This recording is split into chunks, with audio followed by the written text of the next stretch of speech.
ഇന്ന് ചരിത്രപ്രസിദ്ധമായ വൈക്കത്തഷ്ടമി. വ്യാഘ്രപാദ മഹർഷിക്ക് മഹാദേവൻ പാർവതി സമേതനായി ദർശനം നൽകിയ വൃശ്ചികമാസത്തിലെ കൃഷ്ണപക്ഷ അഷ്ടമി ദിവസം ക്ഷേത്രത്തിൻ്റെ കിഴക്ക് ഭാഗത്തായി വ്യാഘ്രപാദത്തറ എന്നറിയപ്പെടുന്ന ഒരു വലിയ ആൽത്തറയുണ്ട്. അവിടെ വ്യാഘ്രപാദ മഹർഷിയുടെ ഒരു ചിത്രവുമൊക്കെ സ്ഥാപിച്ചിട്ടുണ്ട്.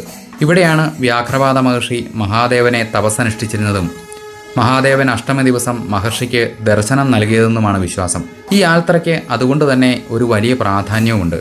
11 ദിവസത്തെ ആർഭാടപൂർണമായ ഉത്സവാഘോഷങ്ങളൊക്കെ കഴിഞ്ഞ് ഭഗവാൻ സകല ഉത്സവ ചടങ്ങുകളിൽ നിന്നും വിട്ടൊഴിഞ്ഞ് താരകാസുരൻ്റെയും ശൂരപത്മാസുരൻ്റെയും നിഗ്രഹത്തിനായി പോയ പുത്രനായ ഉദയനാപുരത്തപ്പൻ്റെ വരവും കാത്ത് പുത്രൻ്റെ വിജയത്തിനായി അന്നദാനവും യജ്ഞങ്ങളുമൊക്കെ നടത്തി ഉപവാസമനുഷ്ഠിച്ചുകൊണ്ട് ഈ വ്യാഘ്രപാദത്തറയിൽ ധ്യാനനിഷ്ഠനായിരിക്കും.